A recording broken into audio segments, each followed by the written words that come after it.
नमस्ते। हिंदी की इस क्लास में आपका हार्दिक अभिनंदन है। आज हम वर्ण विचार में ही अगला बिंदु उच्चारण स्थान पढ़ेंगे।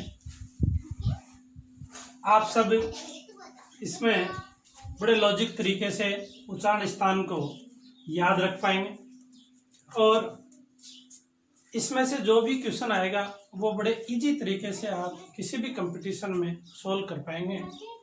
तो आप इसको बड़े ध्यानपूर्वक देखेंगे। मैंने यहाँ पे एक चित्र बना रखा है। आप जानते हैं किस जंतु का चित्र है, इसमें कोई हंसने वाली बात नहीं है। वैसे विज्ञान जगत के अंदर दो ही वर्ग है, एक जंतु और एक पादप। तो अपन सब जंतु वर्ग में ही हैं। अब अपन चर्चा करते हैं इस बिंदु की, और इसमें सबसे पहले देखते हैं अपन जब वर्णों को अपन उच्चारित करते हैं तो उच्चारण करते समय जो श्वास और जो जीभ है वो विभिन्न स्थानों, मुख के विभिन्न स्थानों पर स्पर्श होती है। उस आधार पर इनका उच्चारण स्थान है वो दिए गए हैं। विभिन्न वर्णों को उस आधार पर उच्चारण स्थानों के रूप में बांटा गया है। सबसे पहले इसमें जो स्थान आता है वो नीचे से अपन शुरू करते हैं। तो सबसे पहले जो स्थान आता है वो आता है कंठ, फिर आता है तालु, फिर आता है मूर्धा। मूर्धा वह भाग है, जीभ को आप दांत से जस्ट ऊपर की तरफ टच करेंगे तो वहां पे आप देखेंगे कि एक कठोर भाग सलवटे सी बनी हुई है, उसे अपन क्या कठोर तालु भी कहते हैं उसे विज्ञान की भाषा में, और अपन मूर्धा कहते हैं उसको। फिर इसके बाद में दांत आगे और इसके बाद में ओष्ठ आगे। ये पांच मुख्यतः मुख के वे स्थान है जहां पर या तो जीभ या श्वास का जो घर्षण है वो इन वर्णों को उच्चारित करते समय स्पर्श होती है, तो जीभ या श्वास का घर्षण अधिक होता है। तो इस आधार पे अपन इसको क्या है, पांच भागों में मुख्य रूप से बांट रहे हैं। वैसे इसके 7 प्रमुख भाग हैं और विशेष भाग भी है। तो सबसे पहले अपन इन 5 भागों का अध्ययन कर रहे हैं। 5 भागों का अध्ययन करें अपन तो कंठ से जो उच्चारित होते हैं उन सबको कंठे वर्ण कहते हैं। तालु से जिनका जहाँ पे बोलते समय यदि जीभ है वो तालु की तरफ ज्यादा अग्रसर होती है तो उसे अपन क्या कहते हैं, तालव्य वर्ण कहते हैं। और जिन वर्णों को बोलते समय जीभ है वो मूर्धा भाग पे स्पर्श होती है तो उन्हें अपन मूर्धन्य वर्ण कहते हैं। और जिनको बोलते समय दांत से जीभ का अग्रभाग स्पर्श होता है तो उन्हें अपन दंते कहते हैं। और जिनमें होठों की अधिक सहायता ली जाती है तो अपन उसे क्या कहते हैं, ओष्ठ्य वर्ण कहते हैं। चलो देखते हैं। अपने पास में 5 वर्ग है व्यंजनों का। सबसे पहले अपन उच्चारण स्थान पढ़ लेते हैं। तो व्यंजनों में सबसे पहले अपने पास में 5 वर्ग है, फिर ये लव और से है वो है। ठीक है, 5 वर्ग है, 1 2 3 4 5 क्रम से मैंने इनको लिख लिया है। अब इसमें ज्यादा आपको याद रखने की ये वो नहीं है, इसमें आप थोड़ा सा इसमें ध्यान दे लेंगे तो आपके ये बिल्कुल स्थायी हो जाएगा ये ज्ञान।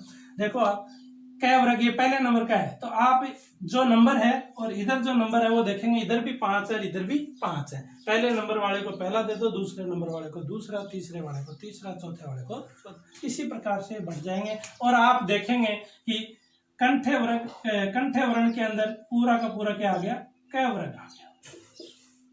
फिर इसी प्रकार से इसमें आ गया 6 वर्ग, फिर इसी प्रकार से इसमें आ गया आपका टै वर्ग, फिर आ गया आपका तय वर्ग, और ये आ गया आपका पै वर्ग। ये तो आपको अच्छे से याद होंगे, कैसे वर्ग है 5। फिर इसके बाद में अपने पास में है ये र ल और व, ये अंतस्थ व्यंजन। फिर इसके बाद में से और ये है, ये अपने पास में ऊष्म व्यंजन है। अब देखो छोटी सी बात, इसमें एक कहानी आपको मैं बता देता हूँ जिससे आपको ये याद रह जाए और रटना नहीं पड़े। ये से फॉर होता है शैतान, से फॉर क्या है, शैतान। अब आपको पता है ये 3 ही से है तो 3 ही शैतान है। अब इनके पास में एक है फॉर हल्का व्यक्ति है। अब हल्के व्यक्ति को ये अपने घर में नहीं रहने देते हैं और इसको यहाँ से भगा देते हैं, लेकिन दुनिया में कई यार दोस्त भी होते हैं तो वो ऐसे प्रताड़ित व्यक्तियों को अपने पास में रख लेते हैं। तो ये अपने पास में ये लव है, ये हो गया। इसके बाद में यहाँ से ये जो है वो गायब हो गया। अब देखेंगे ये कितने हो गए, 1 2 3 4 और ये 5। अब इनको नंबरिंग दे दो, 1 2 3 4 और ये 5। अब नंबरिंग देती तो इधर नंबर दिए हुए हैं कंटिन्यू, इसको 1 नंबर को 1 नंबर, 2 नंबर को 2 नंबर और 3 नंबर को 3 नंबर अपन दे देते हैं। तो ये इनका उच्चारण स्थान हो जाएगा और याद भी अपने को ज्यादा नहीं रखना पड़ेगा। इसके बाद में अपने पास में ये आ गया, देखो ये सबसे पहले अपने पास में क्या आ गया, इसको थोड़ा सा इसको मैं मॉडिफाई कर रहा हूँ। इसमें क्या करना है आपको, जब भी कोई अपने पास में मेहमान आता है तो उसको अपन क्या बिठाते हैं, सबसे पहले जो बैठक होती है अपने उसके पास, उसमें अपने उसको मेहमान को बिठाते हैं। और अब इसको नंबर अपन दे देते हैं। इसमें देखो 1 2 3 4 और ये 5। अब इसको अपन लिख देते हैं। देखो सबसे पहले क्या आ रहा है आ रहा है, फिर इसके बाद में क्या आ रहा है, ये आ रहा है, और इसके बाद में क्या आ रहा है, रे आ रहा है, और इसके बाद में क्या आ रहा है, ल आ रहा है, और इसके बाद में क्या आ रहा है, व आ रहा है। ये अपने ये लव है, इनका उच्चारण स्थान है वो अपने लिख दिया है। अब अपने पास में 3 क्या बच गए, शैतान बच गए। इन तीनों शैतानों को आपको पता है, शैतान तो बाहर जा करके भी कर सकते हैं कोई भी कार्रवाई, इसलिए इनको अपन दोनों तरफ से ही बंद कर देते हैं। और बंद करने का मतलब इनकी संख्या भी अपने 5 कर ली, 1 2 3 4 और ये 5। पहले नंबर पे कुछ नहीं, दूसरे नंबर पे क्या आ रहा है, ये, तीसरे नंबर पे ये सा आ गया, फिर इसके बाद में ये सा आ गया, और यहाँ पे कुछ नहीं है। तो ये अपन ने जो व्यंजन थे अपने 33, उनका अपन ने वर्गीकरण है वो यहाँ पे उच्चारण स्थान के आधार पे पढ़ लिया है। एक बार दोबारा आप इसको संक्षिप्त में देख सकते हैं। कंठे में आ गया कै व्रत, फिर इसके बाद में क्या आ गया, है आ गया। तालव्य के अंदर चय व्रत, ये और से आ गया। मूर्धन्य के अंदर टय व्रत, रे और ये से आ गया। फिर इसके बाद में दंते वर्ण के अंदर तय आ गया, तय व्रत पूरा का पूरा, और ल और ये से, और ओष्टे वर्ण कौन से हो गए, पय व्रत और व हो गया। अब इसके बाद में बच गए अपने पास में क्या, स्वर। तो स्वरों को भी अपने बांट लेते हैं। अब इसको अपने मिटा देते हैं। स्वरों को देखो, इसमें सबसे पहले जो आ रहे हैं वो ए और आ, ये पहले नंबर पे आ गए। इसके बाद में दूसरे नंबर पे जो आ रहे हैं वो है ई और ई, ये दूसरे नंबर पे आ गए। री का उच्चारण स्थान रे वाला ही होता है। री का उच्चारण स्थान क्या होता है, रे वाला ही होता है। इसके बाद में अपने पास में आते हैं ऊ और ऊ, ये यहाँ पे अपने पास में ओष्टे वर्ण के अंतर्गत गिने जाते हैं, क्योंकि इनको बोलते समय होठों का अधिक प्रयोग किया जाता है।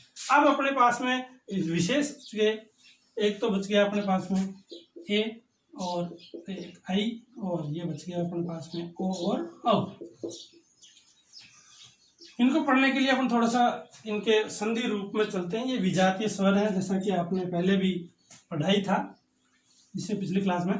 तो ये जो बने होते हैं वो ए आ के बाद में जब ई आती है, संधि के अंदर जब अपन चलते हैं तो ए आ के बाद में ई आती है, तब ये स्वर बनते हैं। और इसी प्रकार से ए या आ के बाद उ और उ, ए और आ के बाद उ और उ आते हैं, तो अपने पास में ओ औ स्वर बनते हैं। अब ये विजातीय स्वर है और दो अलग अलग स्वरों से मिलकर के बने होते हैं, तो इनका उच्चारण स्थान भी अलग अलग उच्चारण स्थानों से मिलकर के बना हुआ होता है। ए आ का जो उच्चारण स्थान है वो क्या है, कंठ, और ई का जो उच्चारण स्थान है वो क्या है, तालु। तो ये दोनों से मिलकर के बनते, उच्चारित भी दोनों स्थानों से ही होते हैं। इस प्रकार से छठे नंबर का उच्चारण स्थान अपने पास में बन गया कंठ तालु। क्या बन गया, कंठ तालु। कंठ तालु बन गया। और कंठ तालु के अंदर कौन से स्वर शामिल हो गए, ए और आई। इसी प्रकार से देखो, इसमें देखेंगे अपन कि ए आ का उच्चारण स्थान वो क्या है, कंठ है। ए का उच्चारण स्थान क्या है, कंठ, और ऊ का उच्चारण स्थान क्या है, ओष्ठ है। तो ये जो सातवां जो उच्चारण स्थान अपने पास में बन गया वो बन गया कंठोष्ठ। ये कंठोष्ठ बन गया, और इसके अंदर शामिल हो गए ओ और। इसके बाद में कुछ विशेष बच गए, जैसे अपन इसमें देख लेते हैं विशेष। विशेष में सबसे पहला है वर्त से। वर्त से जो वर्ण है या व्यंजन ही है इसमें, तो इसके अंदर शामिल किया गया है रे को, ले को, से को और जय को। वर्त से का मतलब है मसूड़ा। वर्त से का मतलब क्या, मसूड़ा। यानी कि ऐसे व्यंजन है जिनको अपन उच्चारित करते हैं तो अपने जीभ का जो स्पर्श है वो ऊपर या नीचे के दांतों के मसूड़ों से होता है, इसलिए इन्हें वर्त से वर्ण कहते हैं। इसके बाद में एक है काकुल। काकुल के अंदर मुख्यतः है आता है आपका स्पेशल तौर पे, और एक आता है विसर्ग। तो ये मुख्यतः जो उच्चारण स्थान है वर्णों के वो अपने कंप्लीट हो गए, और आप इनको आसानी से एक सारणीबद्ध तरीके से और एक नियमबद्ध तरीके से समझ के लंबे समय तक याद रख सकते हैं। अब अपने इसके आगे के दो बिंदु बच गए हैं वर्ण विचार में, एक है जो स्वर तंत्रियों के आधार पे, और दूसरा अपने जो प्राणवायु और श्वास के आधार पे वर्गीकरण, वो अपन और पढ़ लेते हैं इसमें।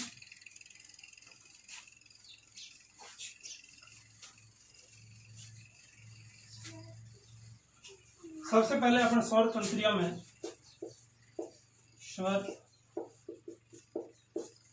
तंत्रियों में कंपन के आधार,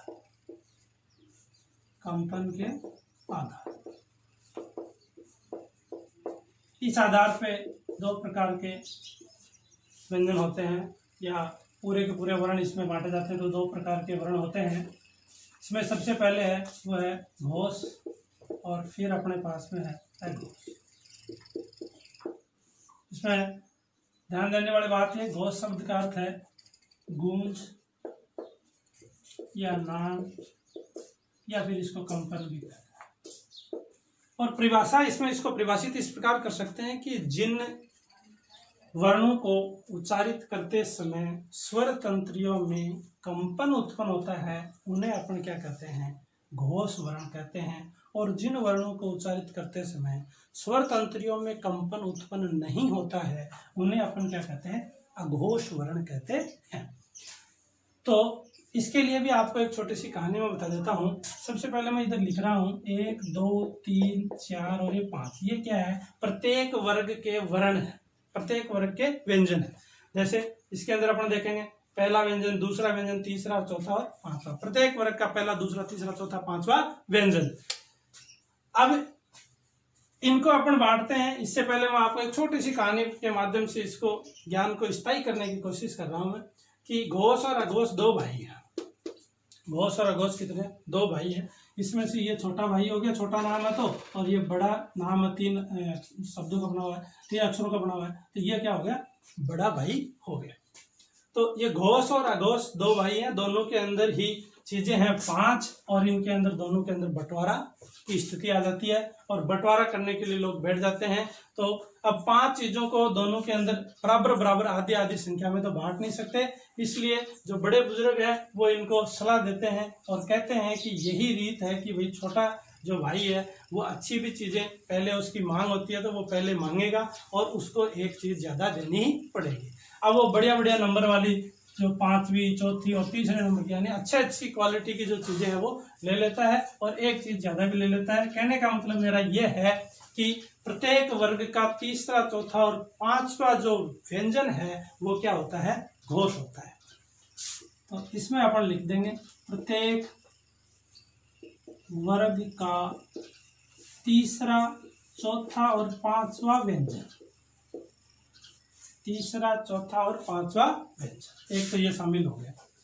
इसके बाद में इसमें रह गया पहला और दूसरा, इसके कम आया बड़ा भाई होने के नाते।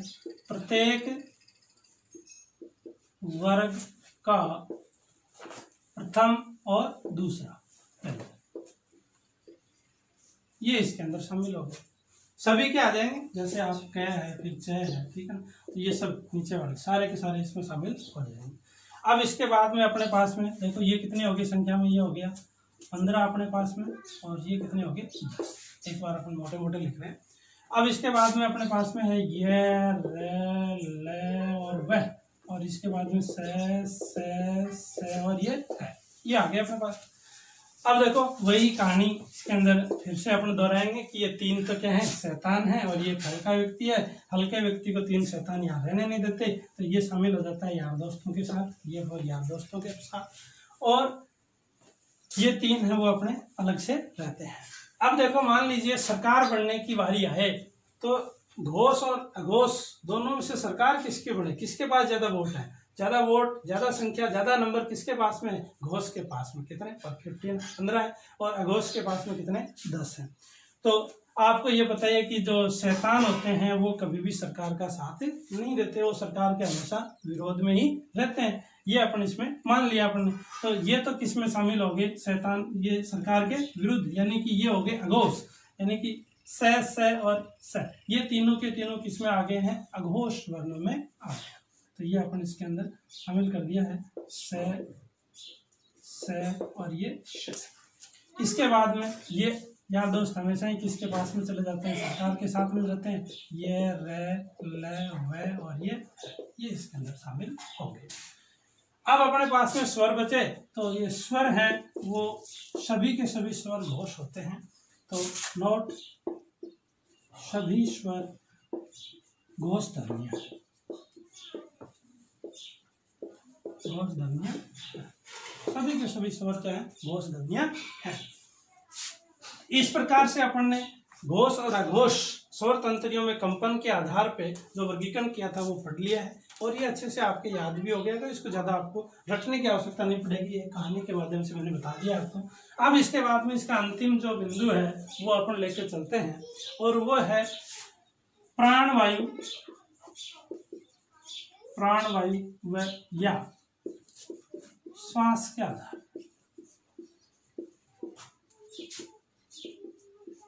ये वर्णों का वर्गीकरण और अपन इसमें देख लेते हैं। इस आधार पे भी अपने पास में दो प्रकार हैं, एक है अलप प्राण और दूसरा है महाप्राण। इसमें भी इसी प्रकार से अपन को कहानी एक बार दोबारा देख लेते हैं। पहला वर्ण, पहला व्यंजन, दूसरा, तीसरा, चौथा और पांचवा व्यंजन। प्रत्येक वर्ग का पहला, दूसरा, तीसरा, चौथा, पांचवा व्यंजन ये नीचे तक कंटिन्यू चलता रहेगा पांचों ही वर्गों के अंदर। अब इसमें देखते हैं कि यदि आपको ये कहा जाए कि इनमें से सम संख्याएं अलग छांटो और विषम संख्याएं अलग छांटो, तो जनरली आप छांट दोगे 1, 3 और ये 5, ये तो विषम संख्या होगी, और 2 और 4 ये क्या होगी, सम संख्या होगी। अब इसमें क्या करोगे आप, यदि ये कहा जाए कि आपको इसका प्रथम डिजिट है वो 2 है और इसका कितना 1 है, यानी कि अब ये पूछा जाए कि दोनों में से कम कौन सा है, पहला डिजिट, 2 से 1 कम है, तो यानी कि ये कम है, 1 है वो क्या है, कम है। कम का मतलब क्या होता है, अलप। कम का मतलब क्या होता है, अलप। अब ये कहने का मतलब मेरा ये था कि आप इसको अलप मान करके और अलप प्राण को ये 1, 3, 5 व्यंजन देने हैं, यानी कि प्रत्येक वर्ग का पहला, तीसरा और पांचवा व्यंजन, पहला, तीसरा और पांचवा व्यंजन इसमें शामिल हो गया, अलप प्राण में शामिल हो गया, यानी कि ये अलप प्राण होते हैं। और बच गया अपने पास में कौन सा, महाप्राण। इसमें कौन सा आ गया, प्रत्येक वर्ग का दूसरा और चौथा व्यंजन, दूसरा और चौथा व्यंजन ये इसमें शामिल हो गया।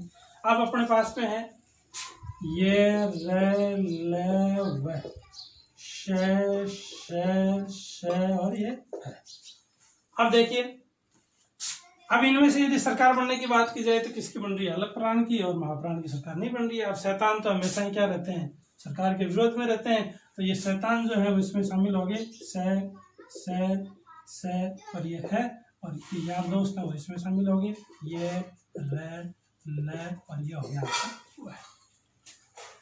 अब इस बार आप कहोगे वो ये है वो यहाँ से क्यों नहीं गया, तो इसको याद रखने का एक तरीका है। ये प्रश्न बहुत बार पूछा जाता है, इसमें कंफ्यूज बहुत बार होते हैं लोग, तो इसमें याद रख लो महाप्राण में ही क्या आ रहा है, इसके जो प्रकार है उसके अंदर ही क्या आ रहा है जो आ रहा है, इसका मतलब ये है यही रहेगा और ये महाप्राण माना जाएगा।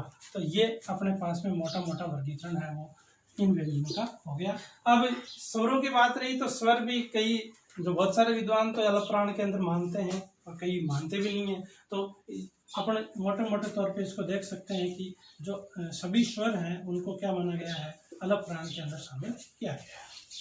तो ये आपके सामने वर्ण विचार की 3 क्लासें थी जो आपको बेहद पसंद आई होंगी, और आप विभिन्न ट्रिक्स के माध्यम से भी इस ज्ञान को स्थायी करेंगे ऐसा मुझे विश्वास है, और आप अपने लक्ष्य तक जरूर पहुंचेंगे। धन्यवाद।